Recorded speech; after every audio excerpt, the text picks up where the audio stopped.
Bismillahirrahmanirrahim. Assalamualaikum warahmatullahi wabarakatuh.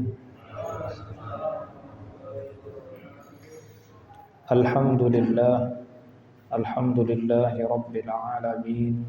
Hamdan na'imin, hamdan syakirin, hamdan yuwafi ni'amahu wa yukafi mazidah. Rabbana lakal hamdu kama yanbaghi li jalali wajhika wa 'azimi sultanik.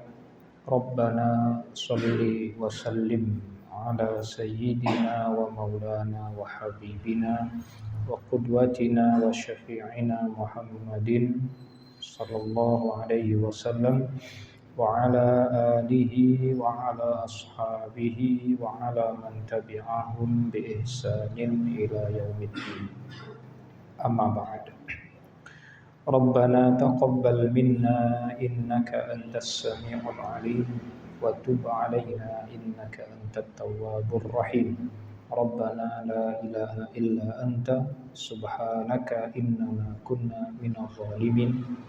Radina billahi rabba wa bil islami dina wa bi muhammadin nabiyya wa rasulah. Na'udzu bi kalimatillahi tammati min syarri ma khalaq. Rabbana inna nas'aluka ilman nafi'a wa rizqan thayyiban wa wasi'a wa amalan mutaqabbalan. Allahumma amin.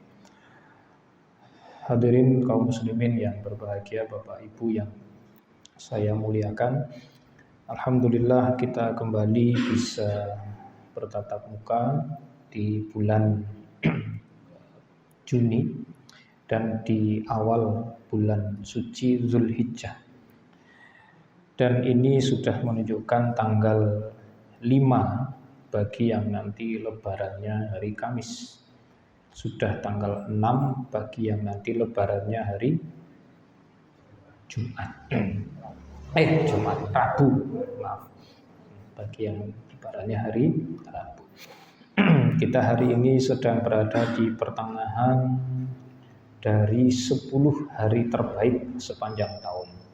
Sebagaimana firman Allah Ta'ala, Bismillahirrahmanirrahim, wal fajri wa layalin ashrin wasyaf'i wal watri wal layli idha yasr hal fi dhalika qasamun lidhi hijr.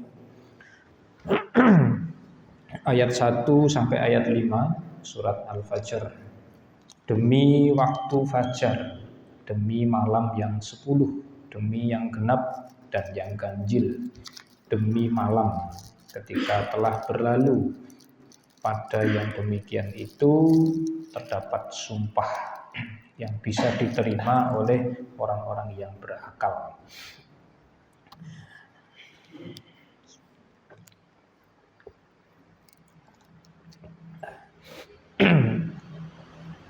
Kalau kita perhatikan susunan ayat ini sungguh unik. Ayat pertama, Allah bersumpah dengan waktu yang diawali dengan alif lam, al-fajri. Di ayat 3, Allah juga bersumpah dengan waktu yang genap dan yang ganjil, dan sama-sama diawali dengan alif lam juga, asy-syaf'i dan al-watri. Di ayat 4, lagi-lagi Allah bersumpah dengan waktu dan juga sama diawali dengan alif lam, al-lail. Namun di ayat 2 Allah juga sama bersumpah dengan waktu, tapi unik, tidak diawali dengan alif lam, layalin, tidak al-layali, bukan wal layali, tapi layalin, walayalin ashar. Bagi yang pernah belajar bahasa Arab, kosakata Arab itu ada yang diawali dengan alif lam, ada yang tidak. Kalau dia diawali dengan alif lam menjadi spesifik, menjadi khusus. Kalau tidak diawali dengan alif lam, dia menjadi abstrak, lebih umum, belum jelas ini maksudnya yang mana. Artinya ayat 1, 3, dan 4 fajar yang dimaksud bilangan ganjil, genap ganjil yang dimaksud dan malam yang dimaksud itu sudah spesifik. Tapi di ayat 2, 10 malam yang istimewa ini masih abstrak, masih belum jelas malam yang mana, di bulan apa, apakah berturut-turut, apakah juga berlaku siangnya, apa hanya malamnya saja. Ini belum spesifik. Tapi justru ayat kedua ini adalah kuncinya. Kalau ayat kedua ini sudah kita temukan jawabannya, malam 10 malam yang dimaksud itu kapan, ayat 1, 3, dan 4 akan langsung ketemu pula jawabannya. Akan langsung nampak ini maksudnya fajar yang mana, ini maksudnya tanggal genap ganjil yang mana, dan ini maksudnya malam yang mana. Maksudnya apa sih? Allah sedang bersumpah Bapak Ibu. Allah bicara biasa saja sudah penting dan sangat penting. Lah ini Allah bersumpah, berarti ini lebih penting lagi daripada biasanya. Ini Allah bersumpah, berarti ini serius, lebih serius lagi daripada biasanya. Dan Allah bersumpah pasti menggunakan makhluk ciptaannya yang sangat istimewa. Di sini Allah bersumpah dengan waktu, ada waktu fajar, ada waktu malam. Di lain ayat Allah bersumpah dengan waktu siang, wan nahari idza tajalla. Di lain ayat Allah bersumpah dengan waktu sore, wal asr innal insana lafi khusr. Asr, waktu asar. Di lain waktu Allah bersumpah lagi dengan waktu pagi, wadduha wal laili idza saja. Wadduha, demi waktu duha. Ini waktu yang sangat penting, istimewa, baik untuk urusan duniawi kita maupun untuk urusan agama kita, itu penting. Kemudian di lain ayat juga Allah berfirman, bersumpah tapi tidak dengan waktu, namun dengan benda, dengan barang-barang. Misalnya wasyamsi wadduha, wasyamsi, Allah bersumpah dengan syams, matahari. Wal qamari idza talaha, bersumpah dengan bulan. Di lain ayat Allah bersumpah lagi dengan was-samai wa ma banaha, demi langit, wal ardi wa ma tahaha, demi bumi. Ini benda-benda yang Allah pakai sebagai objek dalam sumpahnya. Artinya itu benda barang yang sangat istimewa dibandingkan dengan benda lain yang tidak ada dalam sumpah Allah Ta'ala. Baik. Nah ini Allah mengistimewakan beberapa waktu, ada waktu fajar, ada waktu 10 malam, ada waktu yang genap, yang ganjil, ada waktu malam tertentu yang Allah istimewakan. Baik, hadirin rahimakumullah, kita malam ini ngaji tafsir sedikit, tapi nanti juga ada fikihnya. Kita lihat dulu ayat 2 ini maksudnya apa, 10 malam yang sangat istimewa itu yang mana? Apakah di bulan yang sama atau terpisah di beberapa bulan, atau hanya malam saja, atau juga siangnya termasuk.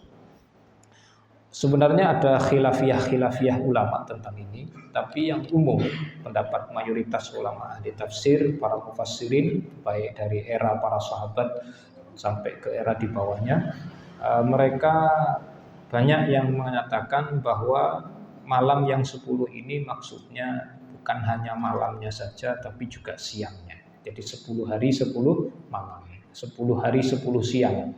Dan ini berturut-turut, yang itu letaknya di tanggal 1 sampai tanggal 10 bulan Dzulhijjah. 10 hari pertama bulan Dzulhijjah. Kalau ayat kedua ini maksudnya adalah 10 hari pertama bulan Dzulhijjah, 10 hari paling istimewa di panjang tahun itu adalah 10 hari pertama Dzulhijjah, berarti ayat pertama maksudnya mana? Wal fajri, fajar yang paling istimewa itu fajar yang mana? Dalam setahun ada 360 kali fajar terbit di kalender Hijriah. Nah ini fajar yang mana nih yang istimewa? Dia berhubungan dengan ayat 2 apa tidak? Iya, berarti fajar yang paling istimewa di 10 hari pertama Dzulhijjah fajar yang mana? Ada 10 fajar. Fajar tanggal berapa? Tanggal 10. Loh kok tanggal 10? Iya, itu fajar penentuan berakhirnya wukuf di Arafah, fajar hari raya. Kemudian bilangan atau tanggal genap, tanggal ganjil yang paling istimewa di 10 hari pertama Dzulhijjah ini yang mana?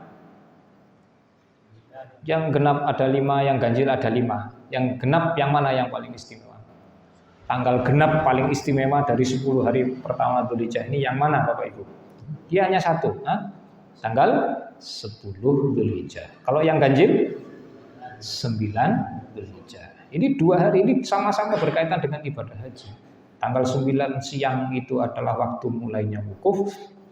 Tanggal 10 subuh itu berakhirnya wukuf. Kemudian yang keempat, walaili idza yasr. Malam ketika berlalu. Berlalunya malam itu ditandai dengan apa? Apa tanda kalau malam sudah habis? Terbit fajar. Fajar yang mana ini?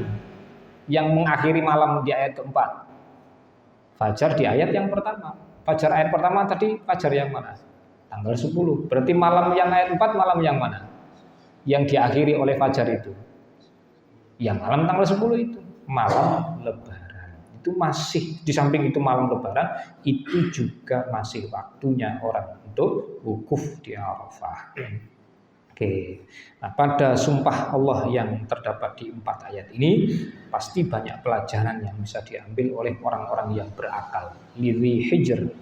Baik, hadirin yang berbahagia, kaum muslimin semuanya. Jadi kita hari ini sedang berada di 10 hari terbaik sepanjang tahun. Bahkan menurut mayoritas ulama, kebaikannya, keafdolannya, keistimewaannya, keutamaannya melebihi Ramadan. Jadi mari kita manfaatkan. Apa buktinya dia melebihi Ramadan, Ustaz? Apa ada dasarnya, apa ada argumennya, apa ada dalilnya? Ada. Nah, ini kita bacakan. Dalam kitab Sahih Bukhari tercantum sebuah hadis yang diriwayatkan sampai ke sahabat Ibnu Abbas radhiyallahu anhuma. Rasul sallallahu alaihi wasallam bersabda, "Ma min ayyamin al-'amalus shalihu ahabbu ila Allah fihinna min hadhil ayyam." Yakni asyara Dzulhijjah. Tidak ada hari yang lebih Allah sukai ibadah pada hari itu kecuali ibadah pada 10 hari pertama bulan Dzulhijjah. Ini menunjukkan ibadah-ibadah di 10 hari pertama Dzulhijjah adalah ibadah yang pahalanya paling besar. Berarti ini umum. Ramadan kalah dibandingkan dengan 10 hari pertama Dzulhijjah. Para sahabat bertanya, walal jihadu fisabilillah, wahai Nabi, jika dibandingkan dengan berperang di jalan Allah, lebih afdol mana antara perang dengan ibadah di 10 hari pertama Dzulhijjah? Rasulullah menjawab, walal jihadu fisabilillah.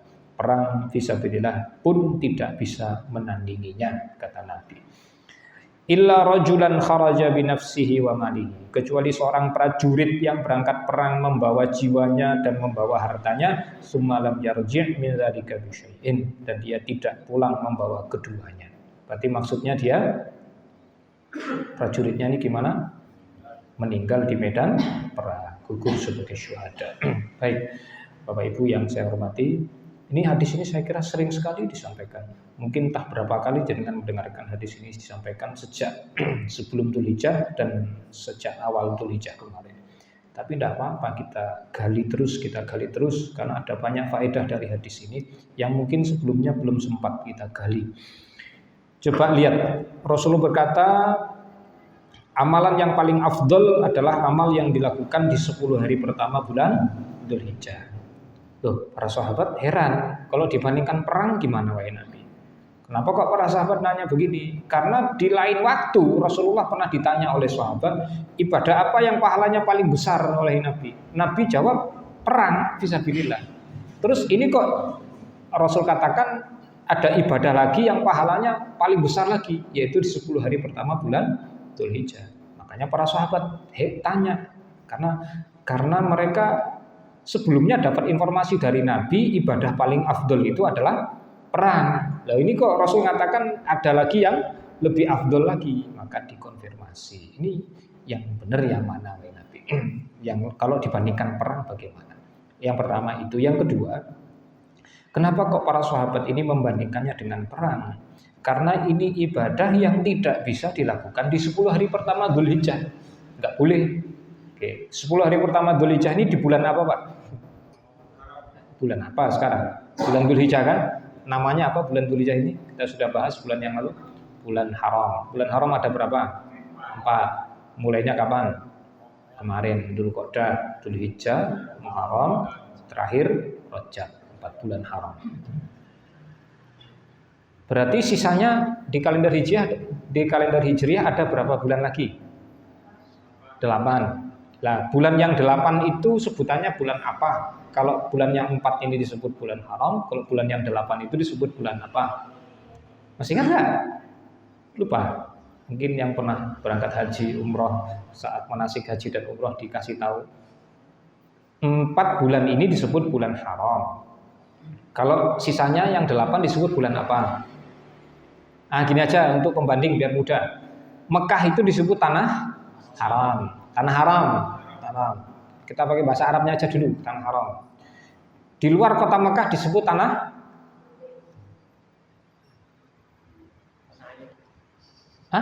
tanah air. Ini jenengan berada di Mekah nih.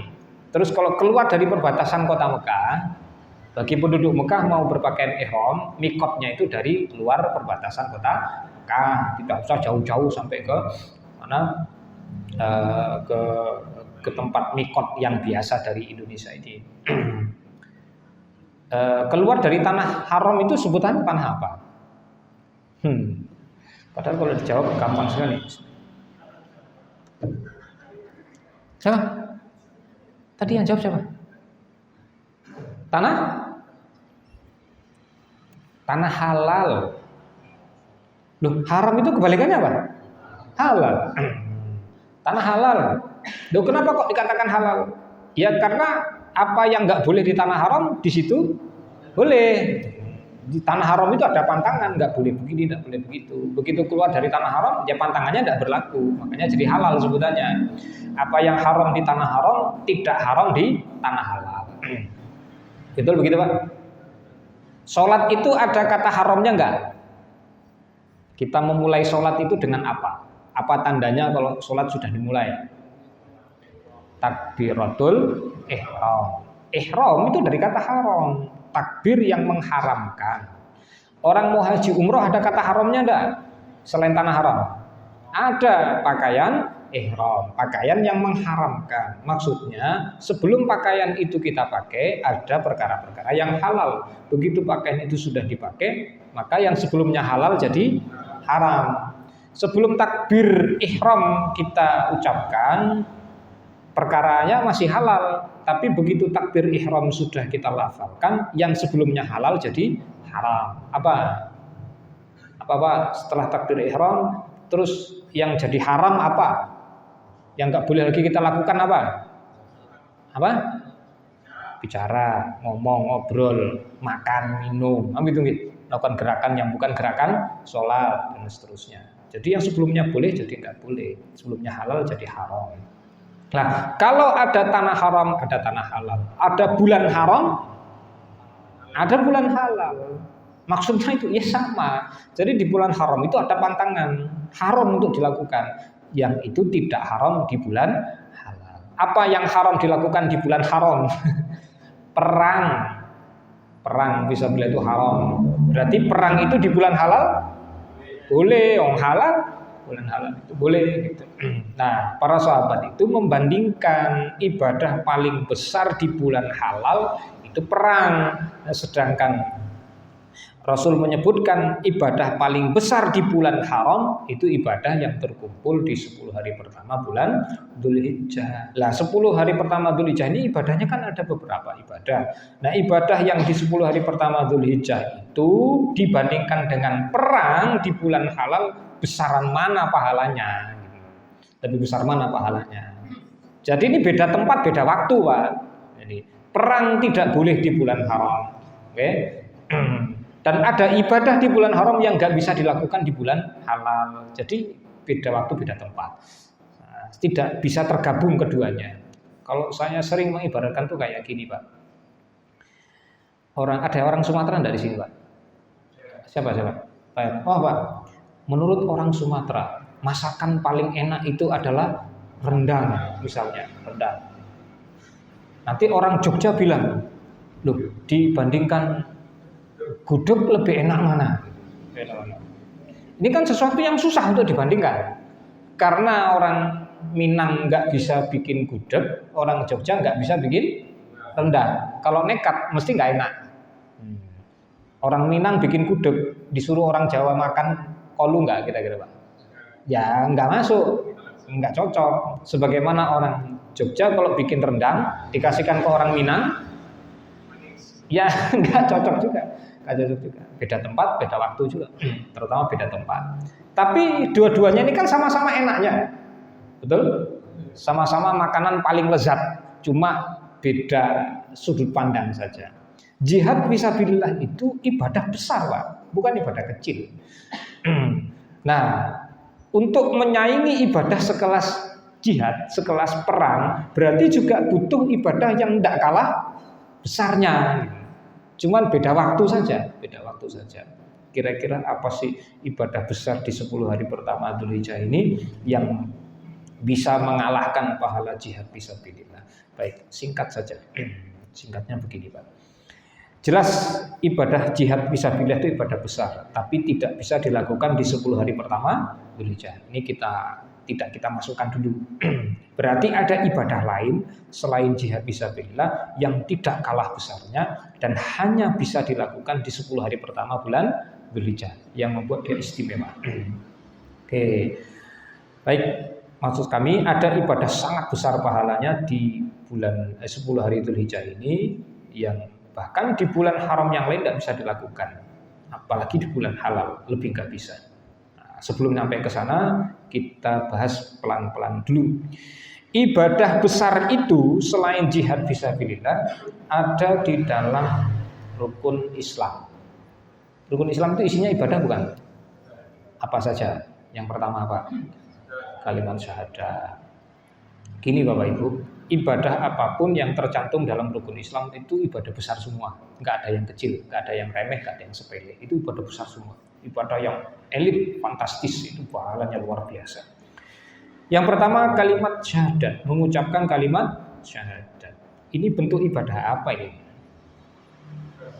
Ibadah lisan. Yang mengamalkan adalah lidah kita, lisan. Ibadah lisan ini sering disebut ibadah apa namanya? Zikir. Namanya zikir. Jadi kalimat syahadat itu bagian dari kalimat zikir. Di dalam kalimat syahadat ada satu zikir yang paling afdol, paling istimewa dari semua zikir yang ada. Sebagaimana kalimatnya Nabi, afdolul zikri la ilaha illallah. Zikir paling afdol adalah kalimat tahlil la ilaha illallah. Kalimat tahlil itu di mana? Di kalimat syahadat ada enggak? Ada, wong itu intisari dari kalimat syahadat, kalimat tahlil. Jadi kalimat syahadat itu satu ibadah yang sangat besar. Bapak Ibu kalau bersyahadat dalam sehari yang wajib berapa kali? Kita dalam sehari bersyahadat berapa kali? Wajib, yang wajib. Enggak usah yang sunnah jangan dihitung. Yang wajib dulu aja. 17. Kok banyak banget? Berapa kali Pak? Wajibnya dalam sehari berapa? 5. Dalam sehari, maksudnya di dalam apa, kegiatan apa kok kita bersyahadat itu? Sholat. Letaknya di mana? Di tahiyat akhir. Nantilah insya Allah kita ketemu bab fikih tentang sholat. Nampaknya perlu kita mengulang lagi ini sholat yang kita lakukan. Ini gerakan yang wajib, ini bacaan yang wajib, ini gerakan yang hukumnya sunnah, ini bacaan yang hukumnya sunnah. Itu penting Pak, penting. Jangan sampai nanti kita samaratakan. Kalau disamaratakan gitu jadi tidak mantap sholatnya, enggak khusyuk. Kalau kita sadar kita sedang melakukan gerakan yang wajib atau membaca bacaan yang wajib, itu akan membantu untuk sholatnya lebih serius. Paham nggak? Ini saya sedang melafalkan bacaan wajib, saya sedang mengerjakan gerakan wajib. Itu nanti sholatnya jadi lebih khusyuk, lebih serius. Daripada orang yang nggak paham, pokoknya dipukul rata aja nih kayaknya, pokoknya gerakan sholat kerjakan aja. Jadi nanti kayak kurang serius sholatnya. Orang kalau paham mana wajibnya, mana sunnahnya, nanti akan lebih serius. Terutama di saat dia melakukan yang wajib akan lebih serius daripada saat melakukan yang sunnah. Kan begitu? Logikanya kan begitu.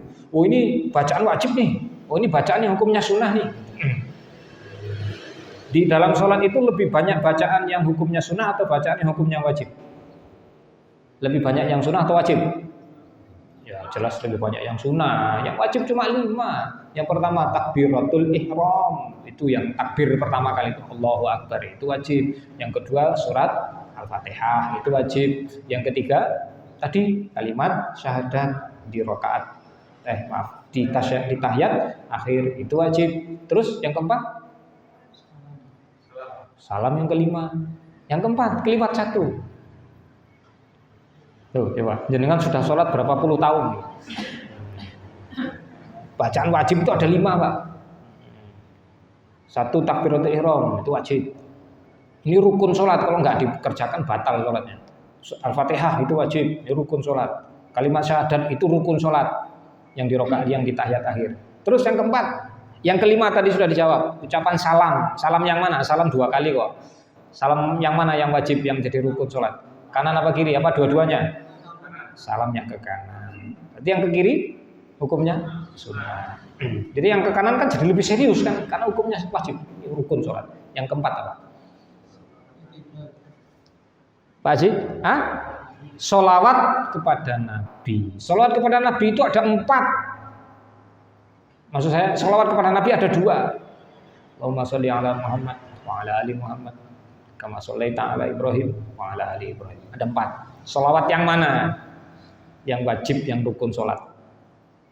Yang pertama, sholawat kepada Nabi Muhammad SAW. Sisanya nanti hukumnya sunnah. Sisanya hukumnya sunnah. Coba dengan paham. Oh, ini levelnya wajib. Ini levelnya sunnah. Nanti akan terasa berbeda, Pak. Sholatnya akan berbeda. Daripada pukul rata aja semuanya. Saya yakin akan beda. Karena saya merasakan sendiri. Kalau jenengan tidak merasakan, ya sudah, saya nggak bisa komentar lagi. Saya merasakan sendiri. Jadi, ini saya sedang mengucapkan kalimat wajib. Saya sedang mengucapkan kalimat yang hukumnya sunnah. Ini gerakan yang wajib ini. Itu gerakan yang hukumnya sunnah. Jadi lebih serius nanti kalau tahu ini wajib. Baik, lanjut. Nah, dalam sehari kita minimal mengucapkan kalimat syahadat 5 kali, nggak main-main, Pak. 5 kali, Pak. Dan itu penentu sholat kita sah atau tidak. Oke. Jadi syahadat itu ibadah besar, bukan ibadah kecil. Sampai dia menentukan sholatnya sah atau tidak. Dan bagian dari rukun Islam. Yang kedua, ibadah besar yang kedua yang bisa kita lakukan di 10 hari pertama Dzulhijjah. Kalau kalimat syahadat ya tadi sampai di hari-hari biasa juga bisa, di bulan halal juga bisa. Setiap hari sudah wajib 5 kali lagi. Yang kedua sholat, rukun sholat yang kedua yaitu rukun Islam yang kedua adalah sholat. Sehari berapa kali? 5. Kalau ini sih kita semua sudah paham. Bukan hanya di 10 hari pertama Dzulhijjah, di setiap hari juga sudah wajib. Pahala sholat seberapa kira-kira Pak? Pahala sholat itu seberapa kira-kira? Tadi kaedahnya ibadah yang tercantum dalam rukun Islam itu ibadah besar. Kan kita ingin tahu seberapa besar sebenarnya. Tadi kalimat apa yang ada dalam kalimat syahadat? Tahlil, la ilaha illallah. Dalam sebuah hadis qudsi, Allah sendiri yang menerangkan kalimat tahlil itu, la ilaha illallah itu, jika diletakkan di piring timbangan, kemudian langit bumi 7 lapis itu diletakkan di piring timbangan yang sini, terus ditimbang, itu nanti piringnya miring gini, Pak. Berarti lebih berat mana? Nah, kalimat tahlil lebih berat daripada langit dan bumi. Padahal orang mengucapkan kalimat tahlil itu butuh modal duit nggak Pak? Orang miskin bisa nggak? Bisa. Orang butuh modal kesehatan nggak? Orang sakit bisa nggak mengucapkan kalimat tahlil? Oh bisa. Siapa aja bisa. Ini nampak ibadah sepele, sederhana, apa itu namanya? Murah meriah. Tapi nilainya luar biasa. Langit bumi nggak bisa dibandingkan. Terus kalau begitu dibandingkan dengan sholat, ini ibadah sangat rumit Pak. Dibandingkan tahlil itu sederhana Pak, ibadah nampak sangat sederhana. Nah kalau sholat itu ibadah rumit, waktunya ditentukan, tempatnya ditentukan, pakaiannya ditentukan, apalagi gerakannya ditentukan, bacaannya ditentukan, keadaannya pun ditentukan. Ibadah serumit ini kira-kira dengan kalimat tahlil gedean mana pahalanya Pak? Paham ya? Nyambung Pak ya? Jadi sholat itu Pak, ibadah pahalanya gede banget Pak. Dan bisa kita bayangkan seberapa besar pahalanya. Nah, ini lebih rumit, jauh lebih rumit daripada zikir. Bukan zikir yang sederhana sholat itu. Zikir yang rumit, caranya rumit, kompleks caranya. Ada rukun, ada syarat, ada ini itu, harus bersuci dulu, pakaiannya khusus, menutup aurat, tempatnya juga khusus, nggak boleh ada najisnya. Apalagi Pak, bapak-bapak dianjurkan ke masjid berjamaah, di masjid pun berjamaah masih ada aturan yang lebih rumit lagi. Dan ibadah serumit itu Pak, otomatis pahalanya berlipat-lipat, jauh lebih besar lagi daripada yang sederhana seperti zikir. Zikir itu tanpa modal. Yang ketiga, zakat. Zakat, bisa nggak orang bayar zakat 10 hari pertama Dzulhijjah? Bisa, bagi yang jatuh tempo zakatnya di 10 hari pertama ini. Kalau tidak bisa gimana Ustaz? Ya kan ada sedekah, bisa diturunkan levelnya jadi sedekah. Sedekah itu memang ibadah besar. Coba kita lihat. Saya itu suka sekali membandingkan sesuatu dengan yang paling kecilnya dulu, baru nanti kita bayangkan yang besarnya seperti apa. Kata Nabi, ittaqun nara walau bisyiqqi tamratin. Hindarkan dirimu dari api neraka walaupun dengan separuh kurma. Tahu kurma Pak? Gedenya seberapa sih Pak? Ya sejempol lah. Dibelah jadi dua, separohnya kita makan, separohnya kita sedekahkan. Nah yang separoh yang disedekahkan itu sudah cukup untuk membuat kita tidak mampir ke neraka Pak. Masuk surga tidak mampir ke neraka. Itu kalau dinilai dengan uang, separuh kurma itu berapa duit Pak? Harganya berapa gitu loh Pak? Kurma separuh itu harganya berapa itu? 1.000, oke 1.000. Dengan infak masukkan duitnya 1.000 rupiah ke kotak amal atau kemanapun lah untuk sedekah niat lillahi ta'ala dan Allah terima, sudah cukup untuk tidak masuk neraka. 1.000 rupiah. Atau mungkin malah lebih murah lagi, 500 rupiah. Oke, lah bagaimana dengan zakat Pak? Dong sedekah yang sangat sederhana saja pahalanya sehebat itu loh. Kalau zakat gimana? Zakat itu loh definisinya. Harta khusus yang dikeluarkan pada waktu khusus dengan kadar yang juga khusus diserahkan kepada orang-orang yang khusus. Ini kan lebih rumit Pak. Ini sedekah yang pahalanya paling besar itu zakat. Sedekah paling rumit itu zakat. Tidak sembarangan orang terkena kewajiban zakat. Tidak semua orang, tidak semua harta ada zakatnya. Tidak bisa sembarang waktu menunaikan zakat. Tidak bisa sembarangan takaran mengeluarkan zakat. Tidak setiap orang berhak menerima zakat. Beda dengan sedekah, sedekah bebas saja. Orang kaya aja boleh menerima sedekah. Nah, tapi zakat nanti dulu. Ada aturan yang lebih rumit. Ingat Pak, ibadah itu kalau semakin rumit pahalanya semakin besar. Semakin rumit pahalanya semakin besar. Tapi logika ini saya kok enggak ini aja Pak ya. Enggak bisa masuk di logika orang umum gitu loh Pak. Malah yang terjadi sebaliknya. Mereka cenderung meremehkan ibadah yang rumit. Tapi kalau anjuran kerumitan itu bukan dari Allah, malah semangat mengerjakannya. Dukun contohnya, orang datang berobat kepada dukun. Nanti kalau dukunnya ngasih syarat yang rumit-rumit, gimana Pak? Oh ini harus motong ayam, warnanya ini, pokoknya syaratnya dibikin rumit. Wah berarti anggapannya ini dukunnya ampuh ini kalau syaratnya rumit. Tapi kalau syaratnya sederhana, pasiennya juga ragu tuh. Ini jadi dukun beneran apa enggak? Nah itu cuma analogi saja. Jadi Allah itu ngasih kita gambaran gitu Pak. Ibadah sederhana saja sudah sehebat itu. Apalagi yang rumit.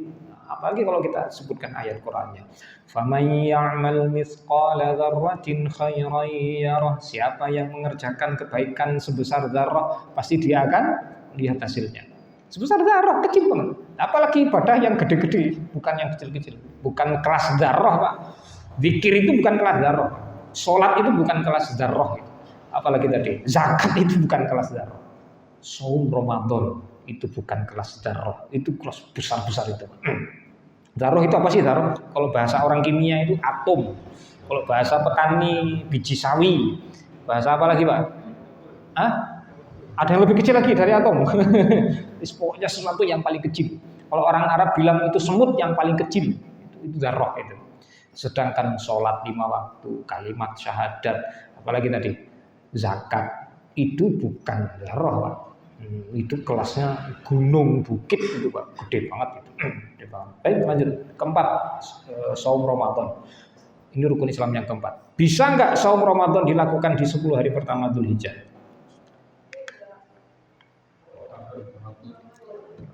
Bisa apa tidak orang berpuasa di 10 hari pertama Dzulhijjah tapi niatnya puasa Ramadan?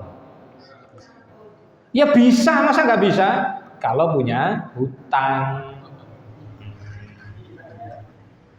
Ya kalau jangan punya hutang Ramadan, ya pilihan terbaik untuk menunaikannya ini sekarang, 10 hari pertama ini. Dari tanggal 1 kemarin sampai tanggal 7.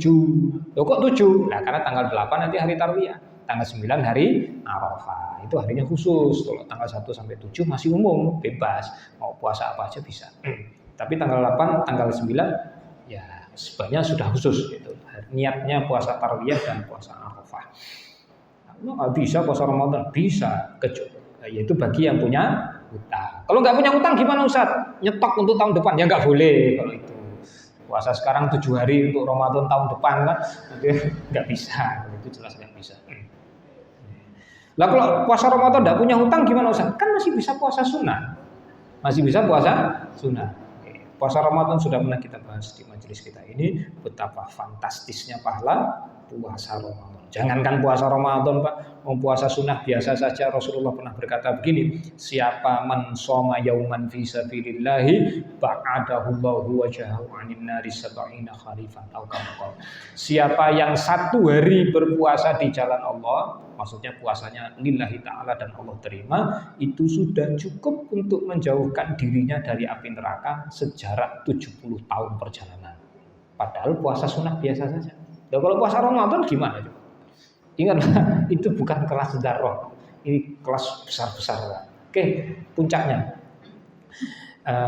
apa puncak dari rukun Islam? Haji.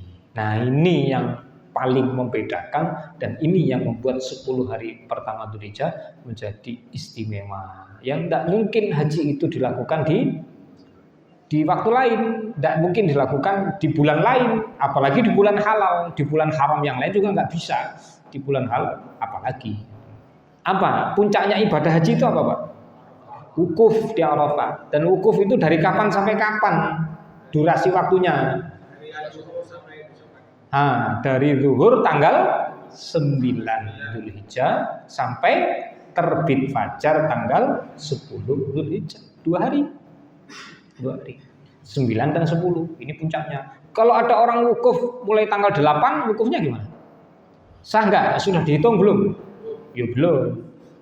Kalau dia wukufnya tanggal 11, ya nggak dihitung juga. Ya tidak sah kan gitu. Jadi ini yang paling istimewa, yang membedakan. Loh, orang haji itu loh Pak, Masya Allah. Ingat ini bulan apa sekarang namanya? Bulan Dzulhijjah. Masuk kategori bulan haram, bulan suci. Bulan suci ibadah berlipat ganda. Tambah lagi bulan suci terbaik adalah bulan Dzulhijjah. Ditambah lagi di bulan Dzulhijjah berada di 10 hari pertamanya. Ini adalah 10 hari terbaiknya. Sepanjang tahun ini 10 hari terbaik. Orang sedang berada di bulan suci terbaik Dzulhijjah. Saya ulangi Pak. Ada orang yang sedang berada di bulan suci. Bulan sucinya pun bulan suci Dzulhijjah. Di bulan Dzulhijjah pun di 10 hari pertamanya. Terus lokasi dia sedang berada di tanah suci. Tanah sucinya pun nanti dia bisa berada di masjid suci, Masjidil Haram. Ini kira-kira pahala yang didapat seberapa? Dia sedang berada di waktu terbaik dan di tempat terbaik secara bersamaan. Nanti puncaknya di Arafah kan? Di Arafah, di waktu terbaik, di 10 hari terbaik. Tanggal 9 dan 10. Nah itu pahalanya seberapa Pak? Itu kalau ibadahnya itu diterima Allah, kira-kira ganjarannya apa Pak? Al-hajju al-mabrur laisa lahu jazaa'un illal jannah. Orang yang hajinya mabrur enggak ada pahala lain selain surga. Dia pantas dia sedang berada di waktu terbaik, di tempat terbaik. Bagi panjenengan yang pernah berada di waktu itu dan di tempat itu, semoga ibadah panjenengan diterima oleh Allah Ta'ala. Bagi yang belum pernah berada di waktu terbaik sekaligus di tempat terbaik, semoga segera nanti dipanggil oleh Allah Ta'ala.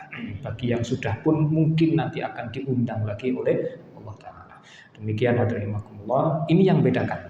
Haji tidak bisa dilakukan di waktu lain. Ini yang paling membedakan dengan bulan-bulan yang lain. Jadi kalau ada orang yang mohon maaf ibadahnya komplit nih Pak, 10 hari pertama ini, kalimat syahadat yes, tiap hari dia ucapkan. Sholat 5 waktu tidak ada yang dia tinggalkan. Zakat, mungkin dia sedang tidak wajib bayar zakat, kan masih bisa sedekah. Saum Ramadan, dia tidak punya hutang, tapi masih ada puasa sunnah. Haji, dia sedang tidak bisa menuju ke tanah suci, kan ada ibadah yang mirip dengan ibadah yang dilakukan jamaah haji yang bisa kita lakukan di sini. Apa itu? Kurban. Setiap jamaah haji pasti wajib berkurban. Hari ini kita tidak bisa mengerjakan ibadah haji, tapi bisa menirukan sedikit dari ibadah yang mirip dengan ibadahnya jamaah haji. Apa tadi? Kurban. Coba aja lihat tuh, pantangan untuk orang yang kurban itu mirip seperti pantangan untuk orang yang berpakaian ihram. Mirip, walaupun cuma secuil. Dari tanggal 1 kemarin nggak boleh ngapain? Sohibul kurban. Cukur rambut dan potong kuku. Masih ingat nggak waktu jenengan pakai pakaian ihram? Pantangannya apa saja? Sama kan? Nggak boleh cukur rambut, nggak boleh potong kuku. Tapi masih ada tambahan lagi. Apa itu? Tidak boleh pakai minyak wangi, tidak boleh penutup kepala bagi laki-laki, tidak boleh penutup wajah bagi perempuan, tidak boleh berhubungan suami istri, tidak boleh menikah, tidak boleh melamar orang, tidak boleh menikahkan orang dan seterusnya. Pantangannya lebih berat untuk jamaah haji atau umroh. Oke, tapi kita kan coba sedikit aja, ya biar suasananya sedikit mirip dengan suasana mereka yang sedang berada di tanah suci. Ya mudah-mudahan kalau semua ibadah itu komplit yang dengan lakukan niatnya lillahi ta'ala, nanti akan diberikan pahala oleh Allah yang hanya bisa ditandingi oleh mereka yang mati syahid tanpa harus berangkat perang. Jadi istimewanya 10 hari pertama ini Pak, ibadah-ibadah tadi kalau bisa kita lakukan dengan baik, dengan serius, lillahi ta'ala betul, dan diterima oleh Allah, maka pahala yang kita dapat itu sesuatu yang hanya bisa ditandingi mereka yang mati syahid. Tanpa kita harus berangkat ke medan perang. Mau enggak jangan Pak? Jadi dapat pahala setara orang mati syahid Pak, tanpa harus berangkat perang. Kesempatan luar biasa 10 hari pertama Dzulhijjah. Padahal keistimewaan orang mati syahid itu nanti di akhirat dapat apa? Apa yang paling istimewa dari orang mati syahid nanti di akhirat? Masuk surga tanpa hisab. Kalau ibadah kita di 10 hari pertama Dzulhijjah ini Allah terima semua, mudah-mudahan kita nanti dimasukkan ke surga tanpa hisab. Begitu Pak. Ada yang mau ditanyakan nggak kira-kira? Saya ulang lagi nggih. Jadi bagi yang hari ini bagi yang lebarannya hari Rabu, hari ini tanggal 6. Berarti nanti tanggal 9-nya hari Selasa. Jenengan hari Selasa nanti niat puasanya puasa Arafah. Bagi yang lebarannya hari Kamis, berarti tanggal 9-nya hari Rabu. Berarti hari Rabu dia niat puasa Arafah. Kan di Mekah sudah wukuf Ustaz. Enggak ada hubungannya dengan itu. Ini kaitannya dengan penanggalan. Para ulama itu mendefinisikan puasa Arafah dengan definisi seperti ini. Puasa Arafah adalah puasa yang dilakukan pada tanggal 9 Dzulhijjah. Udah, itu aja definisinya. Bukan puasa Arafah adalah puasa yang dilakukan saat jamaah haji wukuf di Arafah. Enggak, bukan begitu definisinya. Jadi definisinya adalah puasa Arafah adalah puasa yang dilakukan tanggal 9 Dzulhijjah. Ya, tanggal 9 Dzulhijjah bisa saja satu negara dengan negara yang lain beda-beda. Jadi patokan kita adalah penanggalan di negeri masing-masing. Kalau mau ikut Saudi boleh nggak Ustaz penanggalannya? Ya silakan aja. Nah, masalah gini khilafiyahnya sudah dari dulu 1300 tahun yang lalu sudah khilafiyah. Sampai hari ini ya terus saja khilafiyah. Kayaknya sampai kiamat nanti khilafiyah terus. Oke, sampai di sini dulu cukup. Sudah titit itu sudah adzan ya. Sudah adzan belum? Adzan. Tapi di jam saya masih kurang 2 menit. Hah? Adzan dulu aja. Ikut waktu sini aja. Ya, monggo. Atau sudah cukup? Nanti ada pertanyaan enggak kira-kira? Kayaknya enggak ada nih. Kalau enggak ada ya cukup aja kita tutup nanti habis sholat lebih santai. Enggak ada Pak? Yakin enggak ada tanya? Kayaknya enggak ada. Ya sudah. Kalau tidak ada berarti nanti kita tutup aja langsung biar nanti lebih santai. Ya, kalau sudah cukup kan tidak usah diperpanjang. Tinggal kita amalkan saja. Mohon sekali lagi mohon untuk 10 hari pertama ini zikirnya lebih serius, sholatnya lebih serius, sodakohnya lebih serius, syukur-syukur juga lebih banyak, puasanya lebih serius, kurbannya nanti juga insya Allah mudah-mudahan lebih serius. Sebagai penutup doa kita, semoga panjenengan para sahibul qur'an. Oh, Pak Haji mau tanya, monggo. Ini kaitannya dengan kurban. Ya. Apa yang kurban itu supaya menyaksikan ketika disembelih Atau tidak? Atau boleh tidak menyaksikan? Ya. Ini udah itu aja. Alhamdulillah. Jadi nanti tidak perlu setelah adzan, Pak. Insya Allah bisa kita selesaikan sekarang. Yang kurban memang dianjurkan untuk menyaksikan penyembelihan hewan kurbannya. Nah, kalau dulu di zaman Nabi nggak perlu anjuran begitu, karena yang kurban itu sendiri yang motong, yang jagal ya dia sendiri gitu. Karena masing-masing orang bisa motong kambing, motong onta itu bisa. Kalau hari ini kan tidak begitu. Sekarang saya tanya, panjenengan sejak tahun kemarin sampai hari ini sudah motong ayam berapa kali? Ayam. Seekor pun nggak ada. Sejak tahun kemarin sampai hari ini nggak ada. Masya Allah. Nah itu yang membedakan kita dengan masyarakat para sahabat. Mereka motong kambing itu biasa. Jadi yang sahibul kurban mesti dia yang motong sendiri, nggak usah diwakilkan ke orang. Nah, sedangkan kita tidak. Nah, apakah sahibul kurban yang tidak bisa motong sendiri itu juga harus menyaksikan hewan kurbannya dipotong? Enggak. Jadi dia bisa wakilkan saja kepada orang yang amanah di tempat yang jauh untuk dipotongkan. Kalau bisa hadir ya lebih afdal. Kalau nggak bisa nggak ada masalah. Toh yang sampai kepada Allah bukan hadirnya kita di situ, tapi adalah niat kita yang lillahi ta'ala. Saya kira itu hadirin Allah, semoga bermanfaat. Sampai kita di penghujung acara kita. Mudah-mudahan panjenengan yang sudah menjadi sahibul kurban atau yang akan menjadi sahibul kurban nanti mengikuti pantangan-pantangannya dan mudah-mudahan kurbannya diterima oleh Allah, diberikan pahala yang berlipat ganda dan semoga itu menghapuskan segala dosa panjenengan dari ujung rambut sampai ujung kuku dan mudah-mudahan itu nanti menjadi kendaraan yang memudahkan panjenengan untuk masuk surga. Allahumma amin. Subhanakallahumma rabbana wa bihamdika asyhadu an la ilaha illa anta astaghfiruka wa atubu ilaik. Kekurangan dan kesalahan dari saya pribadi mohon dimaafkan, kebenaran dari Allah. Sampai jumpa kembali insyaallah di waktu yang akan datang. Alhamdulillahirabbil alamin wal afu minkum wassalamu alaikum warahmatullahi wabarakatuh.